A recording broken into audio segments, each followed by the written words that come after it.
అంటే వారం రోజుల్లో సిపిఎస్ రద్దు చేస్తానన్నా అని చెప్పి గొంతు దించుకున్నాడు. ఇది 2 సంవత్సరాల అభివృద్ధి ఆయన మాట్లాడండి, తర్వాత మీరు కంక్లూడ్ చేద్దాం. ఆయన మాట్లాడండి. ఎస్ మీరు మాట్లాడండి. రైట్. ఏది ఏమన్నారు, ఈ హామీలు తొంగలో తొక్కడంలో సిపిఎస్ వారం రోజుల్లో రద్దు చేస్తా, 2024 ఎలక్షన్కి వెళ్ళేటప్పుడు మద్యపానం నిషేధించి ఎన్నికల్లోకి వెళ్తా అన్నాడు. ఏమైంది సార్? మందు తాగే వాళ్ళ మీద కూడా తాకట్టు పెట్టి అప్పులు తెచ్చి 30 సంవత్సరాలు ప్రభుత్వాన్ని నడపాలని ఆలోచన చేసింది జగన్మోహన్ రెడ్డి. ఈరోజు మద్యపానం మీద వచ్చేటటువంటి ఆదాయం కూడా అప్పులు కట్టడానికి సరిపోతా ఉంది. మరొకటి ఏంటంటే, ఎంతమంది పిల్లలు ఉంటే అంతమందికి అమ్మఒడి ఇస్తానన్నాడు జగన్మోహన్ రెడ్డి గారు. ఆయన భార్య భారతిరెడ్డి గారు కూడా హామీ ఇచ్చారు. కానీ రియాలిటీలోకి వచ్చేటప్పటికి ఒక పిల్లోడికి 13,000 రూపాయలే ఇస్తారనమాట. అంటే ఇంకొక పిల్లోడి బిక్కుమంట చూడాలన్నమాట. సో ఉద్యోగం పని వదిలేసి ఏదైనా కూలి పనికి వెళ్ళాలన్నమాట ఇంకొక విద్యార్థి. సో ఇట్లాంటి హామీలు అనమాట. ఈ చెప్పుకుంటా పోతే కొన్ని వందలు ఉంటాయి. ఆ తర్వాత ఇక అభివృద్ధి గురించి సార్ చెప్తా ఉన్నారు. సార్ అభివృద్ధి గురించి సార్ ఏం చెప్తా ఉన్నారంటే, ఏంటేంటో చెప్పారు ఆయన. నాడు నేడు సచివాలయం, హెల్త్ సెంటర్లు, ఆర్బీకే సెంటర్లు ఇవన్నీ కట్టేసి అభివృద్ధి అంటా ఉన్నారు. సార్ అవన్నీ అభివృద్ధి అన్నారు సార్. వాటిని మౌలిక సదుపాయాలు అంటారు. ప్రతి మౌలిక సదుపాయాలు చేయాల్సినటువంటి మౌలిక సదుపాయాలు అంటే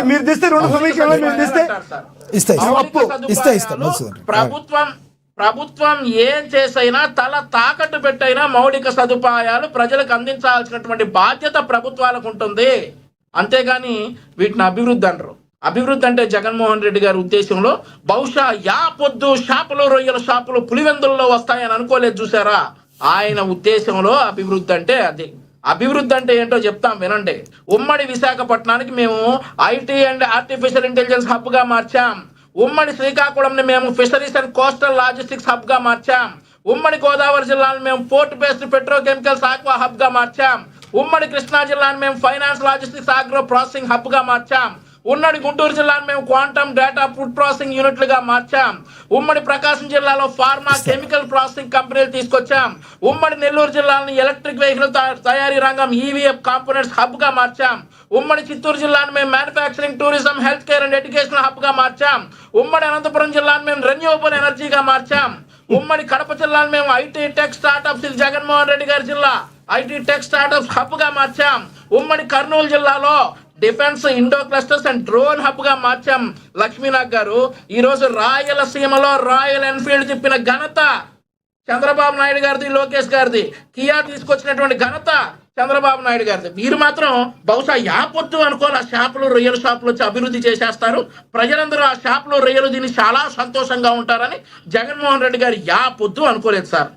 సరే, ఇక ప్రస్తుతానికి ఇవన్నీ అయిపోయినాయి. వీటి మీద ఎక్కడ డిస్కస్ చేయకుండా జగన్మోహన్ రెడ్డి గారు డిఎస్సి మీద పాపం బాగా బాధపడిపోతా ఉన్నారు సార్. జగన్మోహన్ రెడ్డి గారు, ఆయన పార్టీ వారు. సార్ డిఎస్సి సరే నిర్వహించాం. చంద్రబాబు నాయుడు గారి హయాంలో డిఎస్సి ఎన్నిసార్లు నిర్వహించారు, జగన్మోహన్ రెడ్డి గారి హయాంలో ఎన్నిసార్లు నిర్వహించారు మనం ఒకసారి చూసుకోవాలి సార్. ఎందుకంటే చంద్రబాబు నాయుడు గారి హయాంలో ప్రతిసారి డిఎస్సి నిర్వహించినటువంటి ప్రతిసారి మేము వేల ఉద్యోగాలు ఇచ్చాం. జగన్మోహన్ రెడ్డి గారు ఏం చేశారు సార్?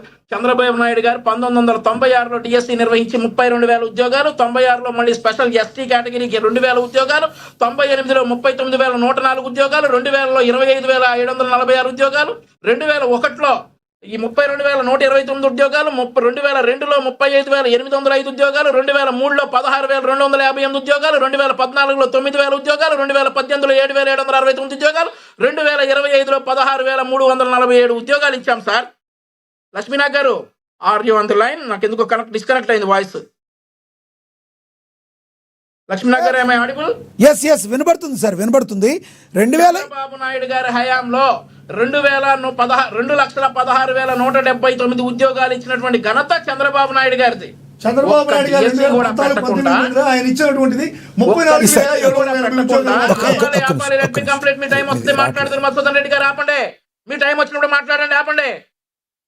ఒక్క డిఎస్సి గారు ప్రధానంగా ఆరోపిస్తుంది ఏంటంటే, వైసీపీ పార్టీ 2024లో మేము ఉద్యోగాలు ఇవ్వకపోతే కూటమి ప్రభుత్వం, గతంలో ఉన్న టీడీపీ ప్రభుత్వం అడ్డుపడిందని చెప్తున్నారు.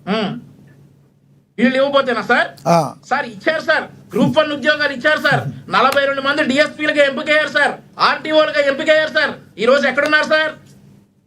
హైకోర్టు మొట్టికాయలు వేసి పెద్దిరెడ్డి ఇంట్లో పాలేరులతో పేపర్లు దిద్దించారు. ఆటో డ్రైవర్లతో పేపర్లు దిద్దించారు. గ్రూప్ 1 లో అక్రమాలు జరిగాయని చెప్పేసి హైకోర్టు మొట్టికాయలేసి వాళ్ళందరినీ కూడా ప్రాధాన్యత లేని పోస్టులకు పంపించింది సార్. ఈరోజు వారందరూ ఎక్కడున్నారు?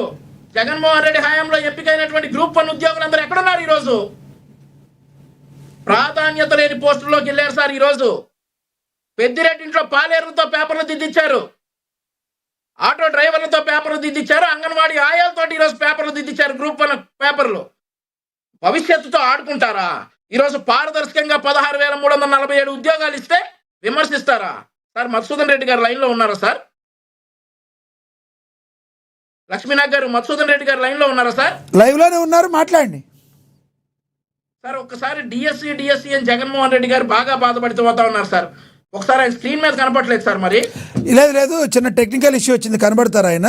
మీరు మాట్లాడండి. ఒకసారి డిఎస్సి గురించి బాగా బాధపడిపోతా ఉన్నారు సార్. మేము ఇన్ని ఉద్యోగాలు ఇచ్చాం, ఇంత పారదర్శకంగా మేము డిఎస్సి నిర్వహించాం. వారు ఏం చేశారు సార్?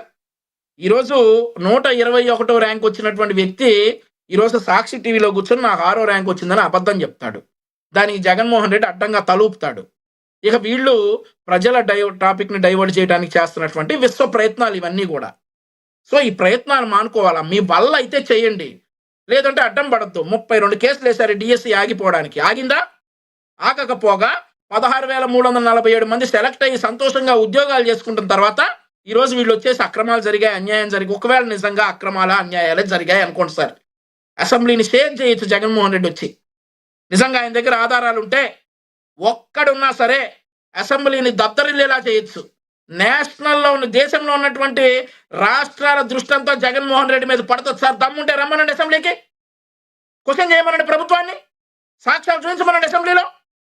జగన్మోహన్ రెడ్డి వల్ల అవుతుందా సార్ ఇది? అవదు. ఎందుకంటే అక్కడ సాక్ష్యాలు లేవు. కేవలం సాక్షి పేపర్ మనం పెట్టుకుంది అవతల వారి మీద బురద చల్లడానికే. కాబట్టి ఆ సాక్షి పేపర్లో కావాల్సినటువంటి సాక్ష్యాలు అండ్ ఆల్సో అబద్ధాలు మాత్రమే ఉంటాయి. కాబట్టి చక్కగా ఇట్లా కుర్చీలో కూర్చొని చేతులు కట్టుకుని వింటా ఉంటాడు సార్. అంతకంటే ఏం లేదు. ఈ రోజు కూటమి ప్రభుత్వం 2 సంవత్సరాల్లో చేసినటువంటి, ఉమ్మడి జిల్లాల్లో చేసినటువంటి, ప్రతి జిల్లాలో చేసినటువంటి అభివృద్ధిని మేము ఈరోజు కళ్ళకు కట్టినట్లుగా చూపిస్తా ఉన్నాం. 1999లో 25 సంవత్సరాల క్రితం హైదరాబాద్ అంటే ఒక సిటీ, ఇప్పుడు అది సైబర్ సిటీ. ఈరోజు అమరావతి అంటే ఒక సిటీ. 25 సంవత్సరాల తర్వాత భారతదేశంలోనే కాదు ప్రపంచంలోనే ఆర్టిఫిషియల్ ఇంటెలిజెన్స్ సిటీగా అమరావతి అవతరించబోతా ఉంది. క్వాంటమ్ వ్యాలీ వచ్చింది, బిట్స్ పిలానీ వచ్చింది, రకరకాల యూనివర్సిటీలు వచ్చాయి.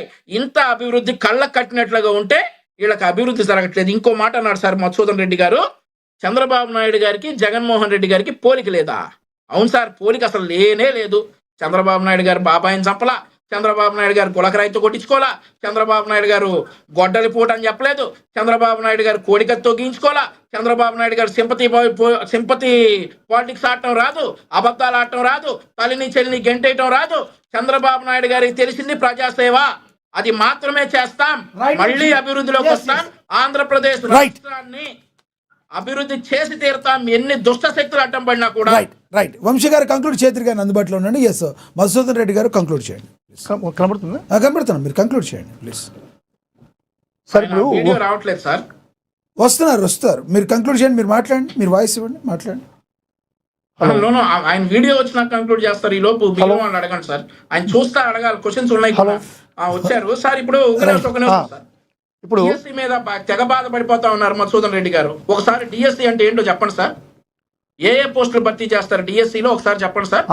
మీకు తెలిసినట్టుగా మాకు తెలియదులేండి డిఎస్సిలో. ఎందుకంటే స్పోర్ట్స్ తెలుసుకోవాలనుకుంటున్నా సార్. ఇప్పుడు డిఎస్సిలో 16,000 పోస్టులు ఏ పోస్టులు ఫిల్అప్ చేశారు మీరు? టీచర్ పోస్టులే కదా. డిఎస్సిలో 16,000 పోస్టులు ఫిల్అప్ చేశారు కదా. డిఎస్సిలో సార్ ఏ పోస్టులు ఫిల్ చేస్తారో మాకు అన్ని తెలుసు, కానీ డిఎస్సి గురించి మీరు చెప్పాల్సిన అవసరం లేదు. డిఎస్సిలో కట్ ఆఫ్ మార్క్స్ ఎందుకు పెట్టలేదు సార్? మీకు చెప్పాల్సిన అవసరం లేదు నాకు. నేను ఒకటి చెప్తున్నాను సార్. ఒకటి చెప్తున్నాను సార్. ఇప్పుడు డిఎస్సిలో ఎందుకు కట్ ఆఫ్ మార్క్స్ ఎందుకు పెట్టలేదు అని చెప్పండి. ఫస్ట్ రెండోది వచ్చి మెరిట్ లిస్ట్ ఎందుకు పెట్టలేదు అని చెప్పాలి. ఇప్పుడు మెరిట్ లిస్ట్ ఎందుకు పెట్టలేదని చెప్పాలి. అదే విధంగా డేటా ఎందుకు డిలీట్ చేశారని చెప్పాలి. నన్ను మాట్లాడండి, నన్ను మాట్లాడండి.